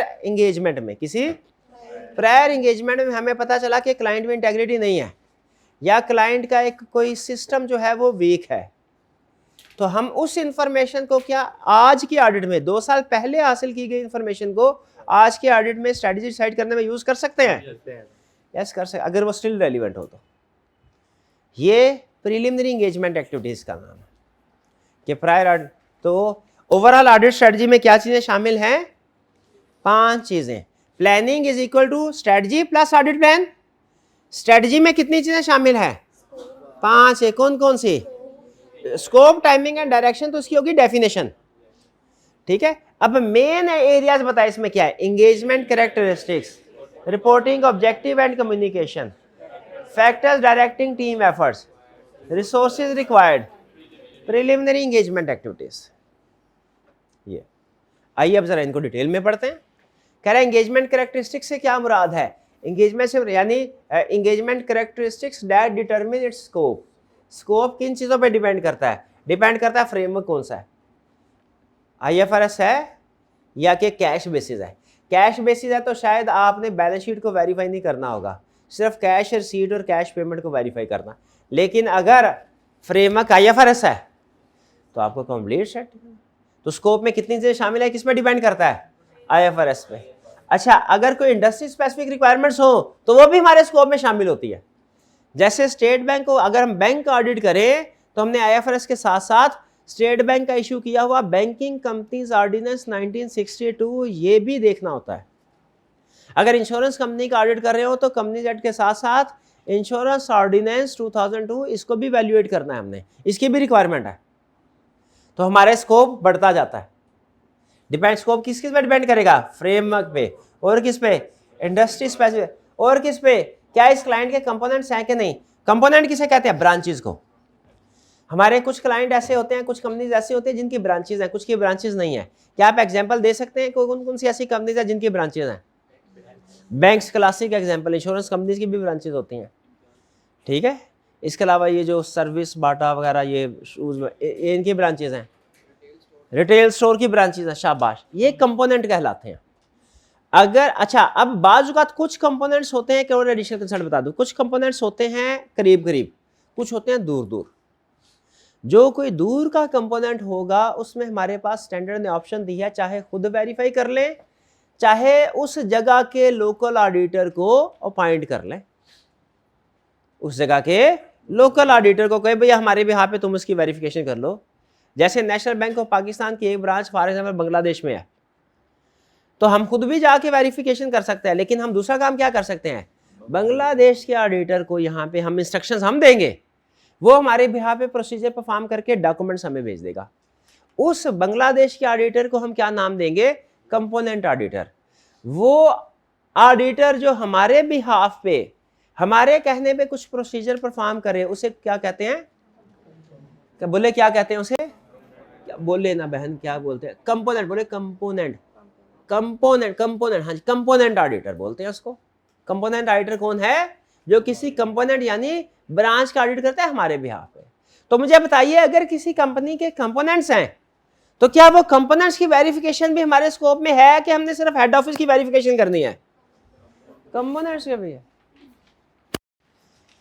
अगर स्पेशलाइज्ड नॉलेज रिक्वायर्ड है तो क्या वो हमारे स्कोप से बाहर हो जाएगा? हम कहेंगे हम लीगल केस के एक्सपर्ट तो नहीं, हम लॉयर तो नहीं है, तो अगर कोई लीगल केस है तो उसकी वेरिफिकेशन हम नहीं कर सकते कि वो स्पेशलाइज्ड नॉलेज हासिल करना हमारे स्कोप में आ जाएगा। हाँ, या तो खुद स्पेशलाइज्ड नॉलेज हासिल करे या किसी को साथ में एंगेज करें, वेरिफिकेशन लाजमी है, वो भी हमारे स्कोप में आ गया। अगर क्लाइंट का इंटरनल ऑडिट डिपार्टमेंट है, हर क्लाइंट का इंटरनल डिपार्टमेंट नहीं होता, बड़ी बड़ी कंपनीज का होता है, तो क्या उस इंटरनल ऑडिट डिपार्टमेंट को अंडरस्टैंड करना, असेस करना, ये भी हमारे स्कोप में शामिल है? यस, ये भी शामिल है कि इंटरनल ऑडिट डिपार्टमेंट कैसा है, उससे अंदाजा होता है कि कंपनी के अंदर गुड गवर्नेंस का क्या इम्पोर्टेंस है। आईटी इम्पैक्ट, अच्छा ये कमाल की बात, अगर हमारे कुछ क्लाइंट ऐसे होते हैं जिनका सिग्निफिकेंट बिजनेस आईटी बेस्ड होता है, जैसे इसकी क्लासिक एग्जांपल बैंक्स है, क्या वहां पे हम सिर्फ फाइनेंशियल साइड के ऊपर ही फोकस करते रहेंगे या आईटी से रिलेटेड पॉलिसीज को भी हमने इवैल्यूएट करना है, प्रोसीजर को भी इवैल्यूएट करना है? बताएं, गैस करें, ये अजीब बात है, बताएं। हाँ जी, आईटी सिस्टम को भी, अजीब बात, क्या हम आईटी सिस्टम को इवैल्यूएट करेंगे? यस, इसलिए तो आईटी से रिलेटेड कुछ सब्जेक्ट्स आपके सिलेबस में डाले जा रहे हैं, कैफ लेवल पे भी, सीफैप लेवल पे भी, आगे भी। क्यों भला? क्योंकि अगर क्लाइंट आईटी सिस्टम यूज कर रहा है तो हमें उसको वैल्यूएट करना आना चाहिए, ठीक है। पहले ये होता था कि हम किसी आईटी एक्सपर्ट को साथ इंगेज कर लेते थे, फिर पता चला हम तो जितनी दिन रात एक करके लेट सीटिंग कर करके पैसे लेते हैं, आईटी वाले जो है वो आधे टाइम में होते पैसे ले जाते। फिर ICAP ने कहा हम अपने अकाउंटेंट को ये स्किल्स सिखाएंगे, आईटी स्किल्स, ताकि प्रैक्टिस में जब आईटी पर्सन की ज़रूरत पड़े तो वो दूसरों को एंगेज करके उन्हें हाई कॉस्ट पे ना करनी पड़े, खुद ही कर लेगा। तो ये भी हमारे स्कोप में शामिल होगा। फिर अगर client significant IT system use कर रहा होगा कि नहीं होगा? होगा। क्लाइंट डाटा पर्सनल अवेलेबिलिटी, पूछा जाएगा क्लाइंट कब अवेलेबल है, डाटा कब देंगे हमें। और प्रायर ऑडिट एविडेंस, क्या पिछले साल के एविडेंस को यूज कर सकते हैं, वो भी हमारे स्कोप में आ जाएगा। क्लियर? तो इसमें क्या सीखा हमने, ऑडिट स्ट्रेटजी में स्कोप, टाइमिंग एंड डायरेक्शन है। तो स्कोप से रिलेटेड कौन कौन सी चीजें हैं जो हमारे स्कोप में शामिल है, वो ये है। Okay, timing, reporting objective and communication, reporting deadline, कब रिपोर्ट देनी है यहां लिखा जाएगा। उस रिपोर्ट से पहले किस किस से मीटिंग करनी है, डायरेक्टर्स कहते हैं, सीएफओ से। देखिए क्लाइंट का जो जूनियर होते हैं ना एम्प्लॉइज, वो हमारे लिए एवरी टाइम अवेलेबल होते हैं और उमूमी तौर पे उनके साथ हमारी अच्छी प्रोफेशनल रिलेशनशिप होते हैं, हेलो हाय अच्छी होती है। लेकिन अगर हमें कोई चीज़ पूछनी हो सीएफओ, सीईओ, डायरेक्टर से, तो वो कहते हैं सर हम हर रोज़ अवेलेबल नहीं है, हमने बिजनेस करना है, आप हर थोड़ी देर के बाद कोई ना कोई सवाल पूछने आ जाएंगे। हाँ ये है कि आप हमारे साथ एग्री कर ले, हर जुम्मे को हम 1 घंटे के लिए अवेलेबल होंगे जुम्मे की नमाज के बाद, उस वक्त आपने जो मीटिंग करनी हो, जो पूछना बताना हमारे साथ बता लें। तो हायर टॉप लेवल मैनेजमेंट के साथ जो मीटिंग्स करनी है उनकी पहले से शेड्यूल एग्री कर लिया जाता है, ठीक है मीटिंग। और फिर रिपोर्ट्स और कम्युनिकेशन, अगर हमने कोई रिपोर्ट्स देनी है उसकी टाइमिंग और नेचर एग्री कर ली जाएगी। भाई बात समझ आई? अच्छा समझ आ गई? समझ आई तो मुझे बताइए। रिपोर्ट वाली बात तो मैंने ऊपर की थी कि ऑडिट रिपोर्ट की डेडलाइन दी जाएगी। ये नीचे कौन सी रिपोर्ट है, रिपोर्ट कब दी जाएगी, ये ऊपर ही डेडलाइन एग्री हुई है, ये कौन सी टाइमिंग का नेचर है ना। रिपोर्ट में डेट कौन सी होगी ऊपर डिसाइड ना, वो ऊपर डिसाइड होगी। डेडलाइन का मतलब ये होता है रिपोर्ट कब देनी है, बनानी कब है नहीं।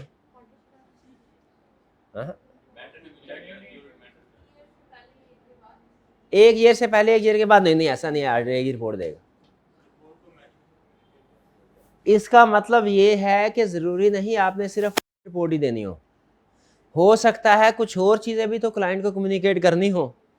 जैसे कल बताया था क्या, एंगेजमेंट लेटर तो कर दिया होगा हमने, letter of weakness classic example है इसकी, मैनेजमेंट लेटर बताया था। तो अगर हमने मैनेजमेंट लेटर भी क्लाइंट को प्रोवाइड करना है, ठीक है, तो यहां पे हम बता देंगे नेचर, यानी को क्या चीज प्रोवाइड कर। मैनेजमेंट लेटर दे रहे हैं सब, कब देंगे सर, ये हम रिपोर्ट के बाद देंगे, क्योंकि हमारा प्राइमरी ऑब्जेक्टिव ऑडिट रिपोर्ट देना है, बाकी की एडिशनल चीजें अगर होंगी तो हम आपके साथ बाद में शेयर करेंगे। कुछ क्लाइंट में हम पहले शेयर कर देते हैं मैनेजमेंट लेटर। तो याद रखें ऑडिट रिपोर्ट के अलावा भी हो सकता है कुछ मैटर्स हमने क्लाइंट को कम्युनिकेट करने हो, अगर करने हैं तो यहाँ पे वो भी लिख दिए जाएंगे। याद है ना मैनेजमेंट लेटर? नहीं याद होगा, हाँ इंटरनल कंट्रोल की वीकनेस, शाबाश शाबाश। तो वो जाहिर है क्या ऑडिट रिपोर्ट से डिफरेंट चीज है कि वो एक ही चीज है, तो डिफरेंट है। डन, रिपोर्टिंग मैटर्स कम्युनिकेट हो गए, आगे चलते हैं। फैक्टर्स डायरेक्टिंग टीम एफर्ट्स, इस लाइन का मतलब क्या है, इस लाइन का मतलब क्या है भैया, कि ऑडिटर कैसे के कौन कौन से फैक्टर्स पे फोकस करना है। भैया चेयर ऊपर कर दीजिएगा। कौन कौन से फैक्टर्स पे फोकस कर, कौन कौन से मैटर, कौन कौन से एरियाज पे फोकस करना है। फैक्टर्स डायरेक्टिंग किन एरियाज पे, मटीरियलिटी, यहाँ पे मटीरियलिटी डिसाइड करेंगे। जो एरियाज इससे हायर होंगे मटीरियलिटी से, उनके ऊपर ज्यादा फोकस करना है, और जो एरियाज इस मटीरियलिटी लेवल से कम होंगे उनके ऊपर कम फोकस, छोड़ना किसी एरिया को नहीं है। ये सूल याद रखें, हमारा कोई एरिया चाहे हाई अमाउंट, एरिया समझते हैं ना किसको, लाइन आइटम, हाई अमाउंट की हो या लो अमाउंट की हो, स्किप किसी को नहीं करना। हाँ जो हाई अमाउंट है उन पे फोकस ज्यादा, जो लो अमाउंट है उन पे फोकस कम। फिर क्या करना है, control high risk areas, materiality decide हो गई, हाई रिस्क एरिया डिसाइड हो गए, किन एरिया में रिस्क है। अच्छा मुझे जरा बताइए फिर थोड़े थोड़े सवाल, अब थोड़े जजमेंटल क्वेश्चन में सर, क्या आप नॉलेज को अप्लाई भी करने के काबिल है कि नहीं। भैया अभी तो हमने ऑडिट शुरू ही नहीं किया, हमें कैसे पता चलेगा कि मटीरियलिटी क्या है और रिस्क क्या है। फाइनेंशियल स्टेटमेंट्स तो अभी बनी ही नहीं, मटीरियलिटी तो होती है ना प्रॉफिट का 5%, और साल तो अभी प्लानिंग पहले कर रहे हैं ना, मटीरियलिटी कैसे डिसाइड होगी? कोई एक स्टूडेंट सवाल का जवाब दे, फिर मानूंगा आपको। हाँ, पिछले साल की बेस पे आप, या इस साल के जो अभी तक इंटरम फाइनेंशियल स्टेटमेंट है उसकी बेस पे प्रोविजनल मटीरियलिटी कैलकुलेट कर लेते हैं, जो कि फिर जब फाइनेंशियल स्टेटमेंट फाइनल हो जाती है उस वक्त उसको रिवाइज कर लेते हैं। ठीक है, तो अंदाजा लगा लिया पहले से, और बाद में जब एक्चुअल फाइनेंशियल स्टेटमेंट्स आई तो उसकी बेस पे रिवीजन कर ली, ये बेहतर है। अच्छा, दूसरी चीज मुझे यह बताइए कि अभी तो ऑडिट शुरू ही नहीं किया, हाई रिस्क के कैसे आइडेंटिफाई कर लिया आपने? हाँ, क्लाइंट के नेचर और उसके ऑपरेशन पे, बिजनेस पे भी डिपेंड करता है। ठीक है, जैसे टेक्नोलॉजी बेस्ड प्रोडक्ट्स में रिस्क होता है, टेक्नोलॉजी चेंज हुई, प्रोडक्ट ऑब्सोल्यूट। जैसे ऐसी कंपनी जो पेरिशेबल आइटम में, फूड बेस्ड कंपनी, रेस्टोरेंट्स वगैरह जो होते हैं, इनमें रिस्क होता है कि इनके कुछ ना कुछ इंग्रेडिएंट्स एक्सपायर्ड होंगे, ये रिस्क होता है। तो कुछ फार्मास्यूटिकल कंपनी में रिस्क होता है, कुछ ना कुछ मेडिसिन एक्सपायर्ड होंगे। तो ये कंपनी के नेचर के लिहाज से भी रिस्क, या इस तरह जो होटल कंपनीज होती हैं उनमें रिस्क होता है कि जो गेस्ट उनके कई दिनों से रह रहे हैं, ठीक है, कई दिन, उनकी सेटलमेंट होनी है जब वो डिपार्चर करेंगे। बाज़ औक़ात ऐसा होता है, पुराने कस्टमर जो होते हैं ना, अक्सर उनके साथ एग्रीमेंट ये होता है कि सर वो स्टे करेंगे, एंड पे आपने बिल कंपनी को भिजवाना है जब उनका स्टे पूरा हो जाएगा, हफ्ते का या 10 दिन का। रिस्क होता है कि ये एंड आ गया तो जो इस तरह के गेस्ट होटल में स्टे कर रहे हैं उनका रेवेन्यू रिकॉर्ड हुआ होगा कि नहीं हुआ? नहीं हुआ होगा। होटल इंडस्ट्री में ये रिस्क है। ठीक है, तो इंडस्ट्री की, कंपनी की नेचर के लिहाज से रिस्क, वो रिस्क आइडेंटिफाई करें। और फिर क्या, control Reliance versus substantive procedure, क्या इंटरनल कंट्रोल्स पे रिलाय करना है या नहीं करना? इंटरनल कंट्रोल पता ना आपको क्लाइंट का क्या है? अगर इंटरनल कंट्रोल स्ट्रांग हो तो क्या होता है, प्रोसीजर कम हो जाए। इंटरनल कंट्रोल वीक हो तो प्रोसीजर। तो यहाँ पे फिर ये देखा जाता है कि क्या इंटरनल कंट्रोल इस काबिल है कि उन पे रिलाय किया जाए कि नहीं किया जाए। अगर इंटरनल कंट्रोल इस काबिल हो कि उन पे रिलाय किया जाए, हाँ, फिर हमारे सब्सटेंटिव प्रोसीजर कम हो जाते हैं। लेकिन अगर इंटरनल कंट्रोल इस काबिल नहीं है कि उन पर रिलाय किया जाए, फिर हमारे सब्सटेंटिव प्रोसीजर ज़्यादा हो जाए। तो ये कि हम इंटरनल कंट्रोल्स पे रिलाय करने जा रहे हैं कि नहीं जा रहे, ये फैसला स्टार्ट में अंदाज़ा हो जाता है।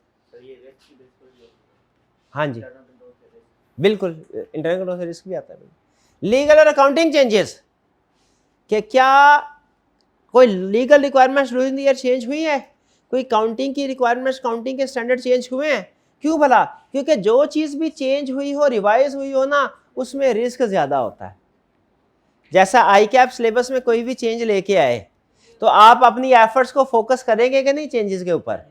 तो उसी तरह अगर ड्यूरिंग द ईयर जिन लीगल रिक्वायरमेंट्स या अकाउंटिंग रिक्वायरमेंट्स में चेंज हुई होती है, उनमें रिस्क होता है कि उनमें क्लाइंट ने शायद चेंज को ठीक तरीके से रिकॉर्ड नहीं किया हो।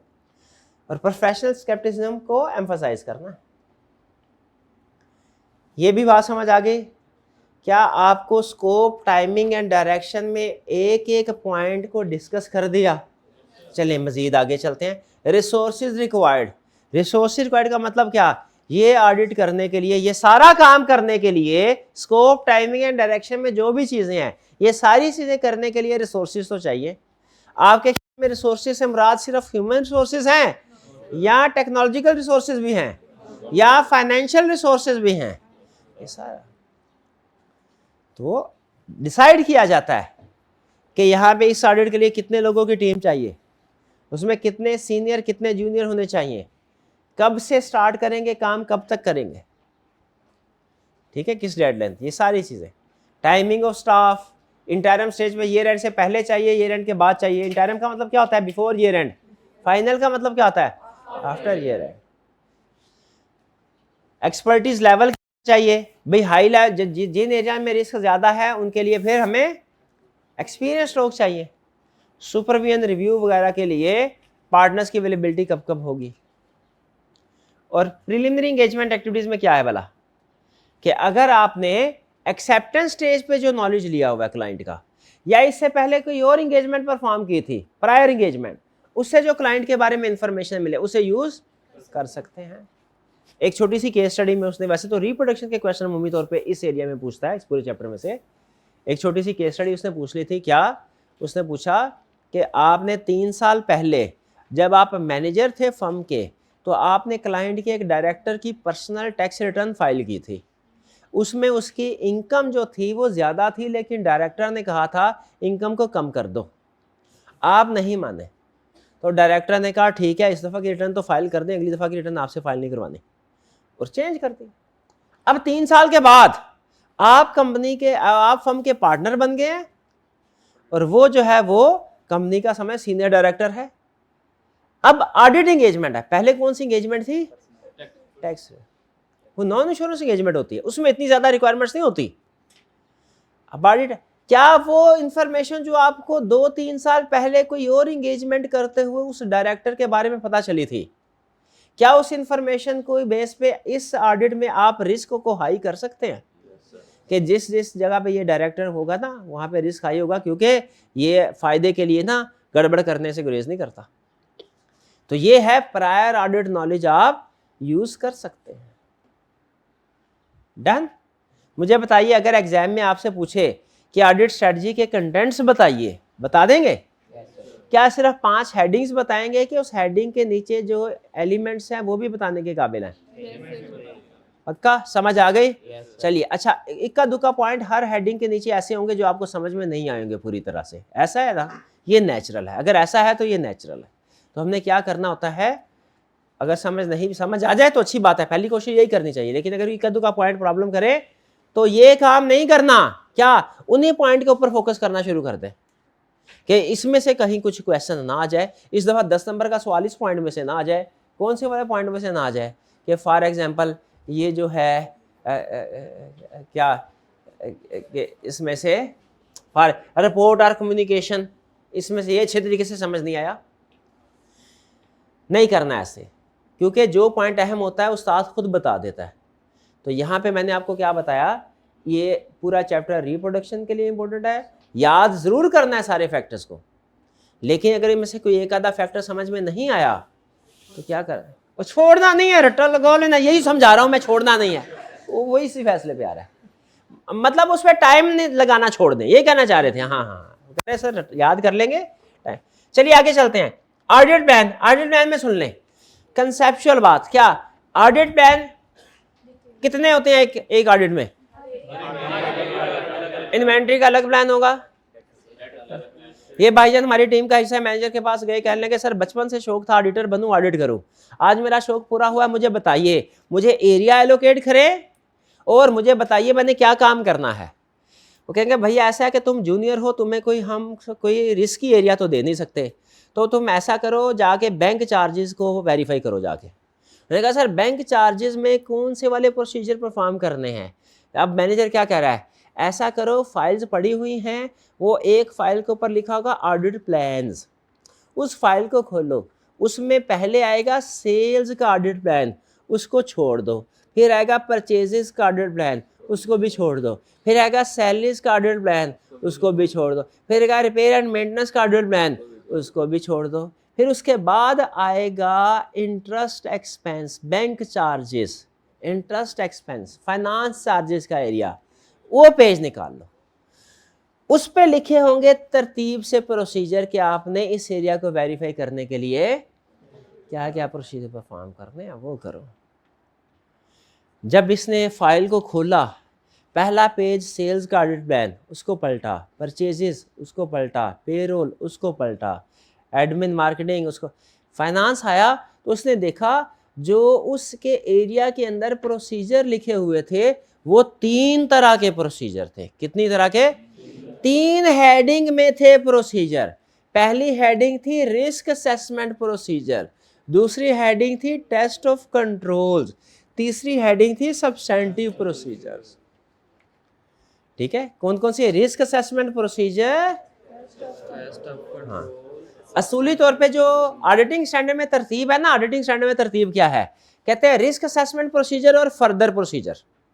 रिस्क असेसमेंट प्रोसीजर और फर्दर। रिस्क असेसमेंट प्रोसीजर्स क्या हैं? उस एरिया में रिस्क को आइडेंटिफाई करने के लिए जो प्रोसीजर परफॉर्म करो। मोटा मोटा रिस्क हम पहले आइडेंटिफाई कर चुके होते हैं स्ट्रेटजी में, स्ट्रेटजी में याद रखें हमने बड़े बड़े जो एरियाज होते हैं ना, बड़े, उनके बारे में रिस्क असेसमेंट की होती है, सब की नहीं। ऑडिट प्लान में क्या होता है, हर एरिया की रिस्क असेसमेंट आ जाती है, ठीक है, हर एरिया की रिस्क असेसमेंट। स्ट्रेटजी में रिस्क असेसमेंट किन एरियाज की लिखते हैं, सिर्फ बड़े बड़े अहम एरियाज की, जो पूरे ऑडिट में सबसे ज्यादा अहम, जैसे सेल्स, उसमें इतना लिखा होगा सेल्स रिस्की है, ठीक है, परचेजेज रिस्की है बस। फिर जो ऑडिट प्लान है उसमें डिटेल होगी फर्दर। तो ऑडिट प्लान में क्या लिखा होता है, प्रोसीजर्स जो कि टीम मेंबर ने परफॉर्म करने हैं। भाई बात समझ रहे हैं, कंसेप्ट जेन में बैठ रहा है। ऑडिट प्लान में क्या लिखा होता है, प्रोसीजर जो टीम मेंबर ने परफॉर्म करने हैं। इन प्रोसीजर की टोटल 3 कैटेगरी है, लेकिन स्टैंडर्ड की तरतीब से देखें तो 2 कैटेगरी। पहले रिस्क असेसमेंट प्रोसीजर, यानी आइडेंटिफाई करो इस एरिया में कितना रिस्क है, फिर उसके बाद फर्दर प्रोसीजर, और जो रिस्क है उसको एड्रेस करो। फर्दर ऑडिट प्रोसीजर को 2 हिस्सों में डिवाइड करते हैं, टेस्ट ऑफ कंट्रोल्स और substantive procedure. Test of control का मतलब है क्लाइंट का इंटरनल कंट्रोल चेक करो स्ट्रॉन्ग है कि वीक है। टेस्ट ऑफ कंट्रोल का मतलब क्या है, क्लाइंट का इंटरनल कंट्रोल चेक करो स्ट्रॉन्ग है कि वीक है। सब्सटेंटिव प्रोसीजर का मतलब क्या है, फाइनेंशियल स्टेटमेंट्स को चेक करो, फाइनेंशियल स्टेटमेंट्स की अमाउंट को वेरीफाई करो। आपको एक अजीब बात बताता हूं, अल्टीमेट ऑब्जेक्टिव हमारा फाइनेंशियल स्टेटमेंट की वेरिफिकेशन है, एग्रीड। लेकिन जो ऑडिटर प्रोसीजर परफॉर्म करता है ना, 3 तरह के, risk assessment procedure, test of control और सब्सटेंटिव प्रोसीजर। इसमें सिर्फ सब्सटेंटिव प्रोसीजर ऐसे होते हैं जो फाइनेंशियल स्टेटमेंट की वेरिफिकेशन करते हैं। बाकी रिस्क असेसमेंट प्रोसीजर और टेस्ट ऑफ कंट्रोल्स ये डायरेक्टली फाइनेंशियल स्टेटमेंट की वेरिफिकेशन नहीं है, लेकिन परफॉर्म करना जरूरी है। क्यों? क्योंकि इनसे रिस्क आइडेंटिफाई होता है, ठीक है जी। तो ऑडिट प्लान हर एरिया का अलग होगा। इसमें क्या होगा, प्रोसीजर्स जो कि आपने परफॉर्म करने हैं, प्रोसीजर टू बी परफॉर्म्ड। और ऑडिट प्लान के जो प्रोसीजर है वो 3 हिस्सों में डिवाइडेड होंगे। कौन कौन से, risk assessment procedure, test of control, substantive. अब रिस्क असेसमेंट प्रोसीजर में आगे लिखा होगा inquiry, observation, inspection. Test of control में इंक्वायरी, ऑब्जर्वेशन, सब्सटेंटिव प्रोसीजर में इंक्वायरी वगैरह वगैरह। तो ये समझ आ गया आपको ऑडिट प्लान में क्या क्या चीजें होंगी। ऑडिट प्लान के 2 बड़े हिस्से, कौन से, और फर्दर ऑडिट प्रोसीजर के 2 हिस्से। और सब्सटेंटिव प्रोसीजर, अच्छा, टेस्ट ऑफ कंट्रोल कब परफॉर्म करते हैं, रिस्क असेसमेंट प्रोसीजर तो हमेशा परफॉर्म करने हैं। असर्शन लेवल का मतलब है हर एरिया के लिए होंगे ये दोनों प्रोसीजर। रिस्क असेसमेंट प्रोसीजर हमेशा परफॉर्म करने हैं, सब्सटेंटिव प्रोसीजर भी हमेशा परफॉर्म करने हैं। और ये सब्सटेंटिव प्रोसीजर डिपेंड करते हैं रिस्क पे। Risk high, procedure high, risk low, procedure लो।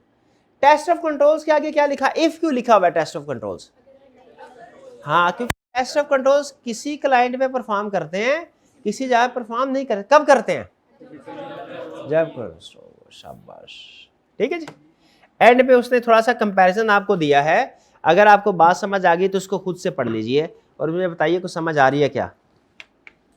नेचर क्या है ओवरऑल ऑडिट स्ट्रेटजी की, ब्रॉड अप्रोच। ऑडिट प्लान की पर्पस क्या है, डायरेक्शन सेट करना। ये क्या करता है, उसी की इंप्लीमेंटेशन। फोकस क्या है ओवरऑल स्ट्रेटजी का, स्कोप प्राइमरी है इसका फोकस। कंटेंट क्या है, की स्ट्रेटजिक मैटर, ये क्या है, ऑडिट प्रोसीजर्स। डेवलप पहले होता है, ये बाद में होता है। मजीद अगर हो पार्ट्स, ऑडिट स्ट्रेटजी के कितने पार्ट्स हैं, 5, और ऑडिट प्लान के कितने होते हैं, 3, ठीक है जी। इस टॉपिक में से आईकैप ने जो सबसे ज्यादा सवाल पूछा हुआ है वो है ओवरऑल ऑडिट स्ट्रेटजी, ये वाला हिस्सा। इस हिस्से को परफेक्ट कर ले, ये वाला हिस्सा। और इसमें भी जो सबसे ज्यादा पूछा हुआ है ना वो ये एंगेजमेंट कैरेक्टरिस्टिक्स है। तो आज के लेक्चर का सबसे अहम हिस्सा ये, उसका भी सबसे अहम हिस्सा ये है। डन। लेकिन आपको पता है या तो हमने सारा ही करना है। कुछ कुछ समझ आई तो जरा मुझे बताइए, आज के लेक्चर में ज्यादातर चीजें तो समझ के याद करने वाली थी, केस स्टडी एप्लीकेशन नहीं थी। मुझे जरा ब्रॉड कंसेप्ट बताइए, आज हमने क्या सीखा। स्टेप नंबर 1, ऑडिट करने से पहले प्लानिंग करनी है, एग्रीड। प्लानिंग में 2 डॉक्यूमेंट्स प्रिपेयर करनी है, कौन कौन सी, audit strategy, audit plan. Strategy पहले, स्ट्रेटजिक लेवल के डिसीजन होंगे और प्लान बाद में, डिटेल होंगे। स्ट्रेटजी में कौन कौन सी चीजें आएंगे? Scope, timing, direction. आगे फर्दर हेडिंग्स याद कर लेंगे आप। हाँ जी, ऑडिट प्लान में ये बात याद रखनी है, हर एरिया का अलग ऑडिट प्लान होता है। इसमें किस 3 तरह के प्रोसीजर होते हैं? कौन कौन से? Risk assessment procedure, test of control और सब्सटैंटिव प्रोसीजर। डन जी। चलिए, कोई क्वेश्चन पूछना चाहते हो तो पूछ लें।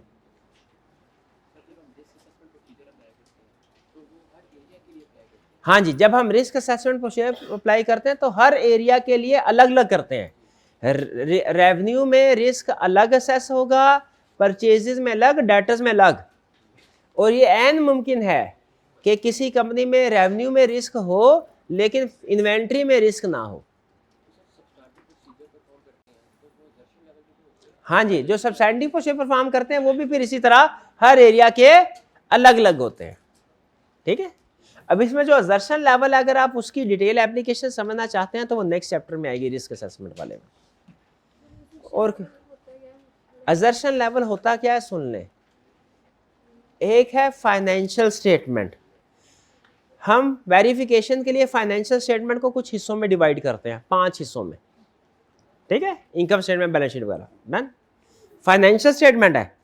फाइनेंशियल स्टेटमेंट्स के अंदर एरियाज हैं, जैसे सेल्स, जैसे परचेज। फाइनेंशियल स्टेटमेंट्स को वेरीफाई करने के लिए हमें एरिया को वेरीफाई करना पड़ेगा। एग्रीड? एरिया को वेरीफाई करने के लिए हमें क्या करना पड़ेगा?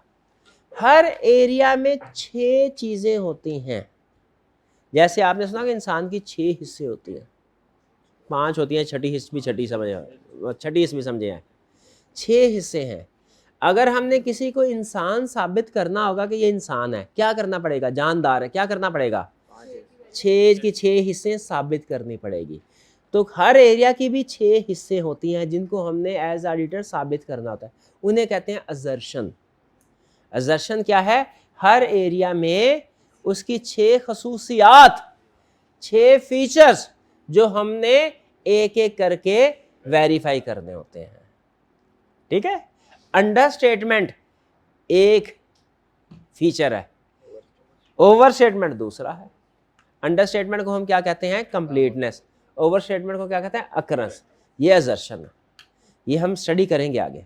तो किसी भी एरिया को वेरीफाई करना हो तो 6 हिस्सों उसकी वेरीफाई करनी है। हर एरिया के सेल्स के 6 हिस्से होंगे, परचेजेस के 6 होंगे।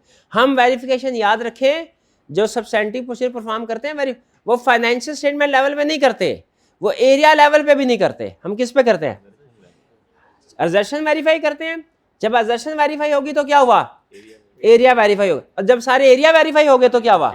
फाइनेंशियल स्टेटमेंट्स वेरीफाई हो गए। ठीक है, तो हम जो प्रोसीजर परफॉर्म, रिस्क असेसमेंट हम financial statement level, assertion level दोनों पे करते हैं, लेकिन जो प्रोसीजर परफॉर्म करते हैं ना, टेस्ट ऑफ कंट्रोल और सब्सटैंटिव प्रोसीजर, ये किस लेवल पे करते हैं? सिर्फ असर्शन लेवल पे। असर्शन समझ रहे हैं? असर्शन क्या है? हर एरिया की 6 खसूसियात जो हमने वेरीफाई करनी है। अब ये कौन कौन सी हैं, ये हम नेक्स्ट किसी टॉपिक में स्टडी करेंगे। आज का लेक्चर यहाँ खत्म करते हैं। अल्लाह हाफिज।